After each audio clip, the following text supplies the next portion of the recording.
வீட்டில் சில திங்ஸ் எல்லாம் க்ளீன் பண்ணிட்டு இருந்தாங்க, பழைய இதெல்லாம். அப்போ பார்த்துட்டு இருக்கும்போது சில பொருட்கள் எல்லாம் கிடச்சிது. இது அமலா 1991 யாரோ மேரேஜ் வாழ்த்துக்கள் இவங்க வந்து பண்ணியிருக்காங்க. அப்படியே ஒரு புக். உங்கள் அக்கா பொண்ணா? சரி, ஒரு நோட்டு வச்சுருந்தீங்களா? என்ன எங்கே இருக்காது? அந்த இது தூக்கி போட்டிங்களா? இப்போ எனக்கு கணக்கு சொல்லுங்கள். இது 1980வது வருஷம். என்ன பண்ணியிருக்கீங்க மா? எனக்கு சொல்லி ஆகணும், வேறு வழி இல்லை. எல்லாருக்கும் தெரிஞ்சு நீங்கள் எவ்வளோ சம்பாதிச்சிங்கன்னு. வாரத்துக்கு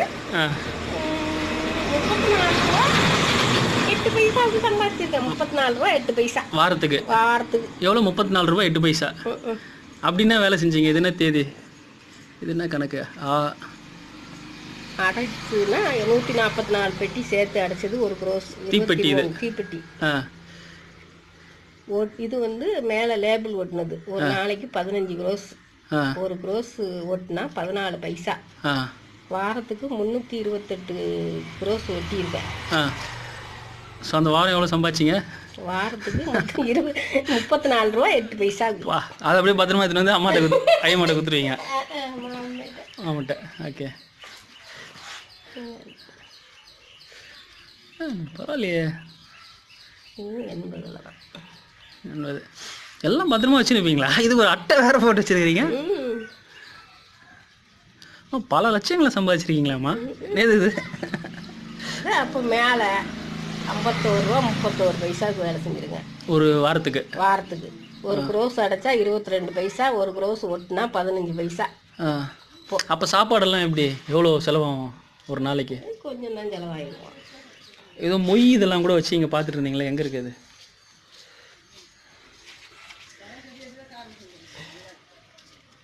யார் கல்யாணத்துக்கு தெரியல. இந்த கல்யாணம் இது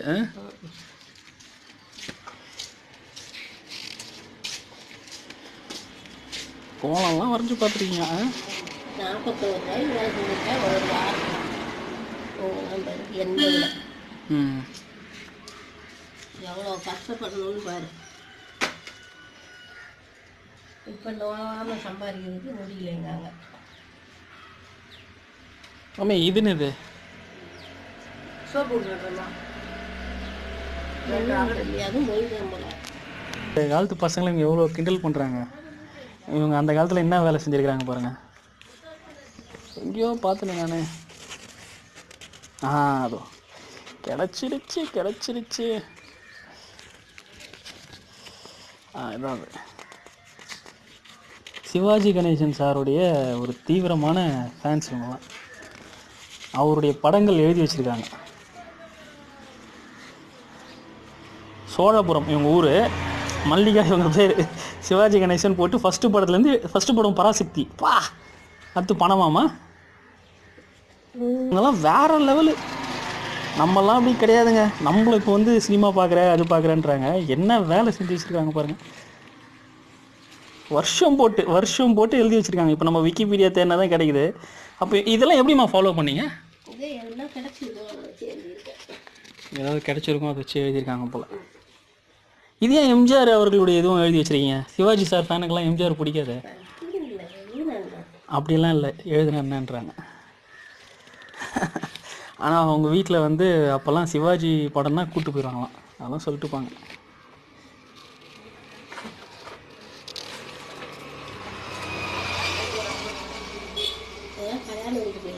உத்தம புத்திரனே, தவ புதல்வனே, மனிதன் மாணிக்கமே, வாழ்வில் ஒரு நாளாம் அந்த நாள் ஆண்டவன் கட்டளை ஏவ, ஆலயமணி ஓசை முழங்க, அன்னையின் ஆணை அரவணைக்க, அன்பு நண்பர்கள் இன்பம் பொங்க, கழுத்திலே மணமாலை தவள, புத்தாடை தவள, அழகு மங்கையின் நெற்றியில் குங்குமம் இட்டு அந்த தங்க பதுமையை அருகிலே அமர்த்தியுள்ளாய்.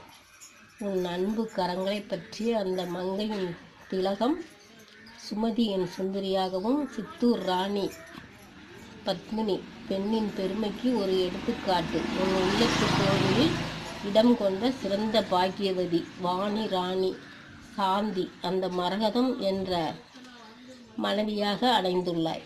அவ்வளோ பேரு. எல்லாம் சினிமா படத்தோட திரும்பிப்பார். அவனை பார்த்தால் பசி தீரும். வாழ்க்கை என்னும் தங்கச் சுரங்கத்திலே ராமன் எத்தனை ராமனடி, குலமா குணமா செல்வம் என்ற புதையலை அடைய பெற்று அந்த குருதட்சணை என்ற நிறை குடத்தில் நீ நானே ராஜாவாகவும் எங்கள் ஊர் ராஜாவாகவும் எங்கள் தங்க ராஜாவாகவும் வீற்றிருப்பாயாக. பாவை விளக்கே, இல்லற ஜோதியே, பிராப்தம் பூங்கோதையே, நான் பெற்ற செல்வம் இன்று நல்ல வீடு ஒன்றை அடைந்திருக்கிறாய் என்று உன்னை பெற்ற மனம் பூரிக்கிறது. நீ அடைந்த வீட்டில் முதல் தேதி முதல் இரவு ஒன்று. இன்றுதான் உன் வாழ்வில் பச்சை விளக்கு. உனது மணவாளன் அவன் மோட்டார் சுந்தரம் பிள்ளையாக பாபுவாக இருந்து கை கொடுத்த தெய்வத்தை நான் வணங்கும் தெய்வம் என்று உன் வாழ்வை அர்ப்பணித்து அந்த ரோஜாவின் ராஜா என்று சொல்லிக் கொள்வதில் பெருமை அடைவாய். பார் மகளே பார், உன் அன்புள்ள அத்தானின் ஒளிமயமான முகத்தை மறுமுறை பார். உன் கரம் பற்றிய மணவாளன் அகிம்சையில் காந்தியாகவும் சமாதானத்தில் படிக்காத மேதை, கல்விக்கண் மேதை தந்த சிவகாமியின் செல்வன் காமராஜாராகவும் கொடையிலே கர்ணனாகவும் வசந்த மாளிகை ஆனந்தாகவும் நவராத்திரி கோடீஸ்வரனாகவும் வீரத்தில் வீரபாண்டி கட்டபொம்மனாகவும் பட்டிக்காடா பட்டணமா மூக்கையா சேர்வையாகவும் வணங்காமுடியாகவும் ராணி லலிதாங்கியாகவும் கல்வனின் காதலி முத்தையாவைப் போலவும் ராஜதந்திரத்தில் ராஜராஜ சோழனைப் போலவும் காதல் இசை பொன்னூஞ்சல் பாடுவதில் மகாகவி காளிதாசாகவும் அம்பிகாவதியைப் போலவும் ராஜபக்தியில் கப்பல் ஓட்டிய தமிழனாகவும் இரத்த திலகமாகவும் தேச ஒற்றுமையில் பாரத விலாஸ் தந்த கோபாலைப் போலவும்.